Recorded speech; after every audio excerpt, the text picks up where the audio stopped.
Hello everyone, कैसे हो आप सब। एक बार पुनः स्वागत है आप सभी का हमारे अपने YouTube channel A to Z biology classes पर। उम्मीद करते हैं दोस्तों आप सभी मस्त होंगे, बेहतर होंगे, आप सभी की पढ़ाई भी अच्छे से चल रही होगी।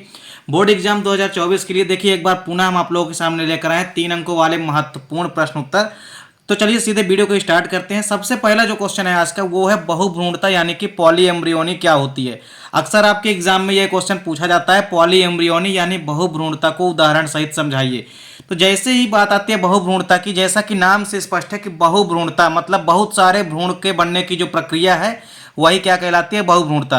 तो देखिए जब भी बात आती है बहुभ्रूणता की तो भ्रूण का निर्माण किससे होता है, तो किसी भी बीज के अंदर ही भ्रूण का निर्माण होता है। तो जब एक ही बीज से एक से अधिक भ्रूण पैदा हो जाएं तो इस प्रक्रिया को या इस प्रकार के प्रजनन को ही हम क्या कहते हैं, बहुभ्रूणता कहते हैं। अर्थात बीज से भ्रूण का निर्माण तो होता ही है, लेकिन यदि एक ही बीज से जब कई सारे भ्रूण का निर्माण हो जाता है तो इस प्रक्रिया को हम क्या कहते हैं, पॉलीएम्ब्रियोनी। पॉली का मतलब होता है बहुत सारे यानी कि कई सारे। तो जब एक ही बीज से कई सारे भ्रूण पैदा हो जाएं तो इस प्रकार के प्रजनन की जो विधि है उसको हम क्या कहते हैं, बहुभ्रूणता कहते हैं। बहुभ्रूणता की जब भी बात आती है, बहुभ्रूणता जो है नींबू जाति की जो प्रजातियां होती है इनमें सामान्य रूप से पाई जाती है। इसके अलावा जो कोनिफर्स होते हैं अर्थात जो शंकुरूपी पादप होते हैं उनमें कई सारी ऐसी स्पीसीज हैं जिनमें की बहुभ्रूणता या पॉलीएम्ब्रियोनी देखने को मिलती है।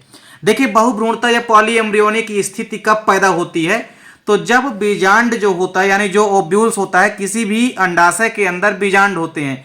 तो अंडाशय के अंदर कई सारे बीजांड हो सकते हैं, अंडाशय के अंदर बीजांड होते हैं और फिर बीजांड के अंदर भ्रूण कोष पाए जाते हैं। तो देखिए बीजांड के अंदर क्या होते हैं, एक से अधिक अंड या भ्रूण कोष यदि बन जाएं। देखिए भ्रूण के अंदर नॉर्मली एक ही भ्रूण कोष होता है, तो बीजांड के अंदर एक ही भ्रूण कोष होता है। लेकिन कभी कभी मान लीजिए यदि ऐसी कंडीशन आ जाए कि बीजांड के अंदर एक से अधिक अंड या भ्रूण कोष बन जाए। देखिए जब भी आप मादा युग्मकोद्भिद यानी कि फीमेल गैमेटोफाइट्स के स्ट्रक्चर को देखते हैं उसकी संरचना के अंदर आपको देखने को मिलेगा कि एक अंड कोशिका यानी कि जिसको आप एग सेल कहते हैं, तो एग सेल एक से ज्यादा बन जाए या इसके अलावा भ्रूण कोष एक से अधिक बन जाए। और इसके अलावा एक कंडीशन ऐसी भी हो सकती है कि जितनी की जितनी अंड कोशिका बनी है वो सभी की सभी क्या हो जाए, फर्टिलाइज्ड हो जाए यानी कि निषेचित हो जाए। इसके अलावा जो जाइगोट बना है, जाइगोट यदि क्या हो जाए, डिवाइड हो जाए अर्थात विभाजित हो जाए, तब ऐसी स्थिति में बहुभ्रूणता उत्पन्न होती है। तो यहाँ पे 3-4 कंडीशन आपको याद रखनी है जबकि बहुभ्रूणता की स्थिति पैदा होती है। पहली कंडीशन ये है कि बीजांड में एक से अधिक अंड कोशिका या भ्रूण कोष बन जाएं, या इसके अलावा जितने अंड कोष बने अंड कोशिका बनी है वो सभी के सभी निषेचित हो जाए, या जाइगोट क्या हो जाए, विभाजित हो जाए। अब चूंकि जाइगोट जब विभाजित हो जाएगा तो कई सारे भ्रूण बन जाएंगे।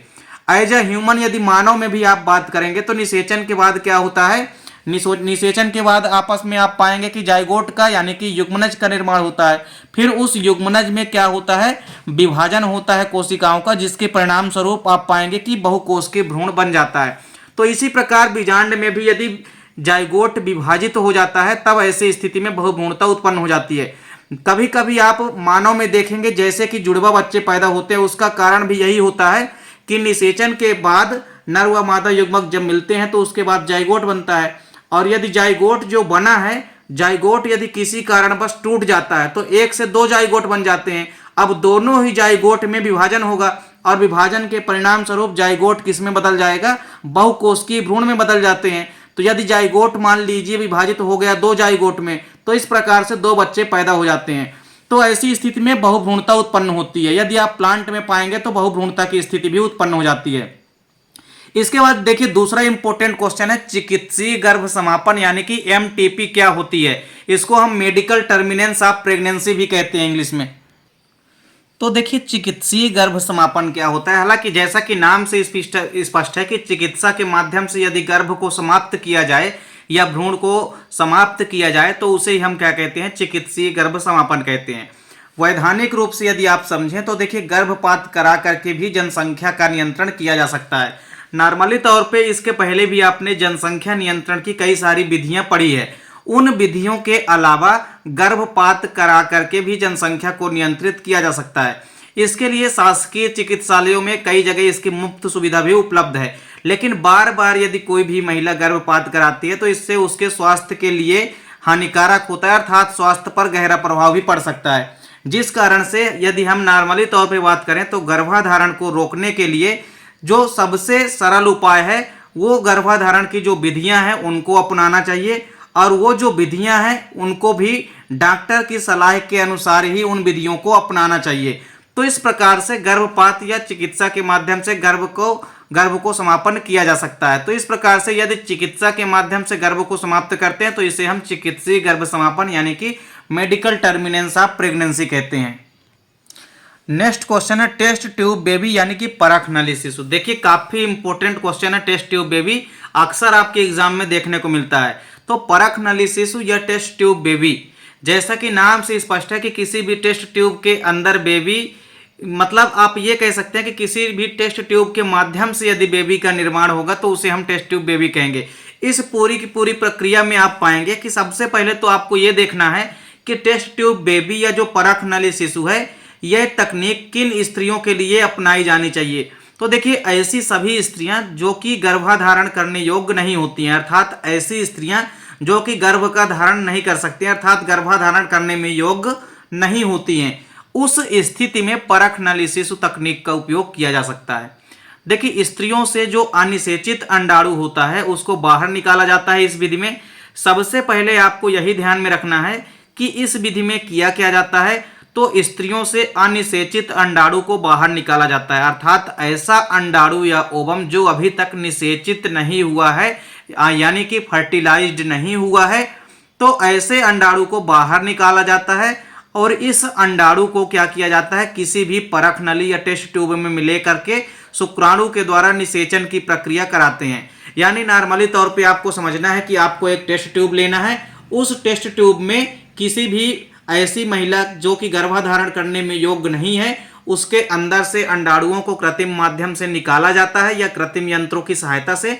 सेम उसी प्रकार नर से शुक्राणुओं को बाहर निकाला जाता है और शुक्राणु व अंडाणु को आपस में किसी टेस्ट ट्यूब या परख नली में लेकर के मिलाया जाता है। अब जब शुक्राणु व अंडाणु आपस में मिलेंगे तो यह प्रक्रिया क्या कहलाती है, निषेचन कहलाती है, यानी कि फर्टिलाइजेशन कहलाती है। अब जब आपस में शुक्राणु व अंडाणु मिलते हैं तो इसके पश्चात किसका निर्माण होता है, जाइगोट का निर्माण होता है। अब देखिए जाइगोट बनता है, फिर जाइगोट से क्या बनता है, भ्रूण बनता है। जो निषेचित अंडाणु यानी कि जाइगोट बन जाता है, जाइगोट में क्या होता है, विदलन की क्रिया होती है। विदलन का मतलब है कि लगातार विभाजन होगा उस युग्मनज या जाइगोट में। अब जब उस युग्मनज या जाइगोट में विभाजन होगा या विदलन होगा तो विदलन की प्रक्रिया के परिणाम स्वरूप एक 32 कोशिकीय अवस्था वाला भ्रूण का निर्माण होता है और इस 32 कोशिकीय अवस्था वाले भ्रूण को हम कहते हैं ब्लास्टोसिस्ट कहते हैं। अब इस 32 कोशिकीय अवस्था वाले भ्रूण को उस महिला के गर्भाशय में रोपित कर दिया जाता है जहां पर कि उस भ्रूण के अगले का विकास यानी भ्रूण के आगे का विकास होता है और फिर उससे एक शिशु का निर्माण बनता है जिसे ही हम टेस्ट ट्यूब बेबी कहते हैं।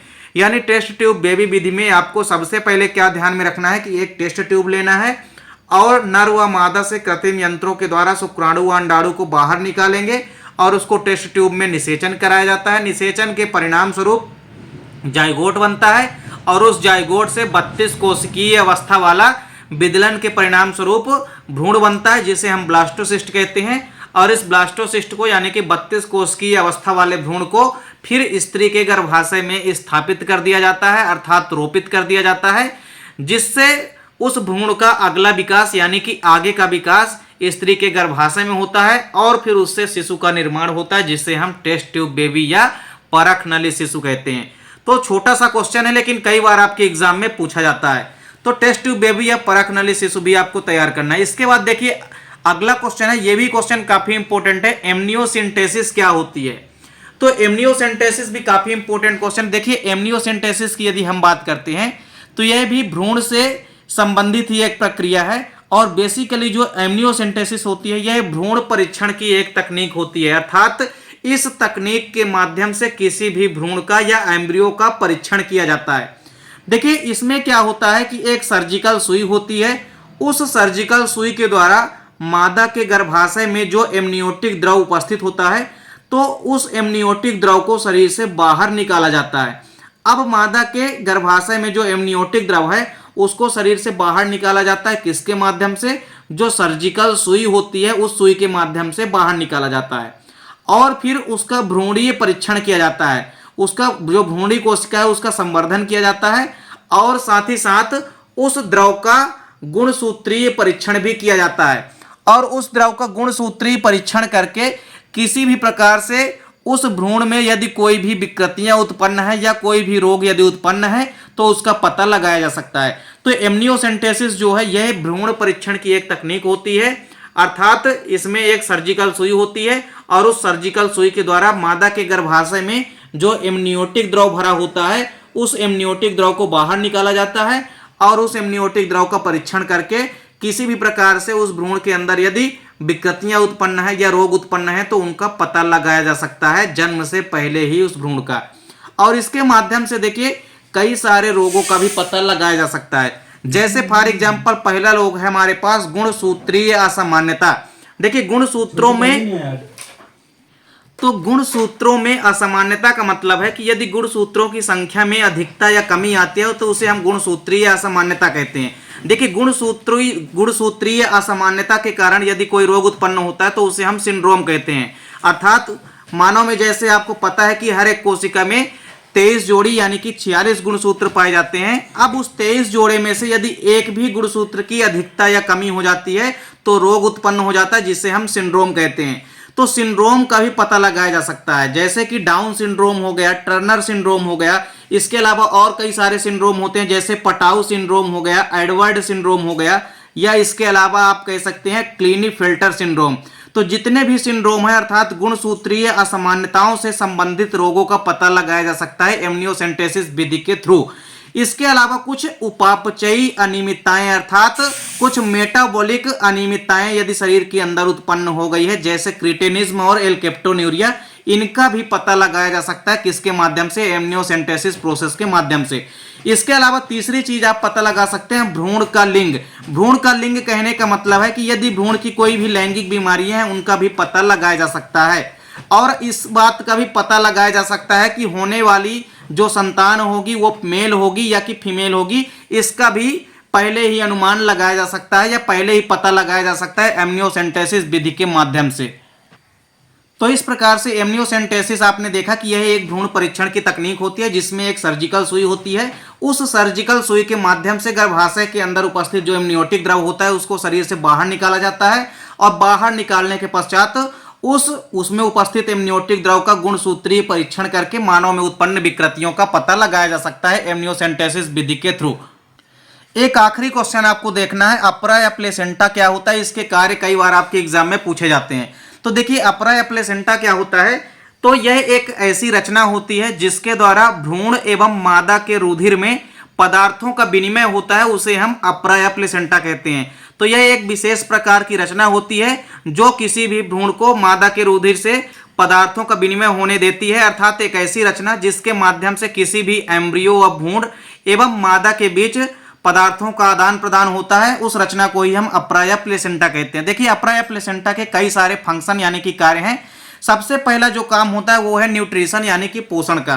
तो देखिए पोषण जो है किसी भी भ्रूण के अंदर जो पोषण होता है वो अपरा या प्लेसेंटा के माध्यम से ही होता है। तो अपरा जो होता है यह मादा से पोषक पदार्थों को विकसित होते हुए भ्रूण को पहुंचाता है, अर्थात ऐसा भ्रूण जो कि गर्भाशय के अंदर विकसित या डेवलप हो रहा है उसको पोषण किसके माध्यम से पहुंचाया जाता है, अपरा या प्लेसेंटा के माध्यम से। दूसरा प्रमुख कार्य क्या होता है अपरा या प्लेसेंटा का, गैसों का आदान प्रदान यानी एक्सचेंजेस ऑफ गैसेस।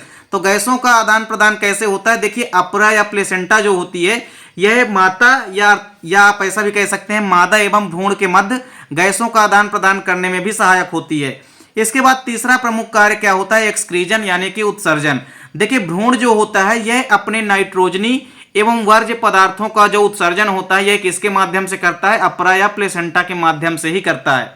इसके बाद आखिरी काम है संग्रहण एवं पाचन करना। तो देखिए पाचन के माध्यम से आप पाएंगे कि जो अपरा या प्लेसेंटा होता है यह मुख्य रूप से वसा एवं ग्लाइकोजन का संग्रहण करता है जो कि विघटित होकर के अपरा के भ्रूणीय भाग के द्वारा अवशोषित कर लिया जाता है। यानी पाचन करके जो आप पाएंगे कि जो भ्रूण में जो भोजन पहुंचता है पाचन के थ्रू उसमें मुख्य रूप से वसा एवं ग्लाइकोजन का संग्रहण किया जाता है किसके माध्यम से, अपरा या प्लेसेंटा के माध्यम से।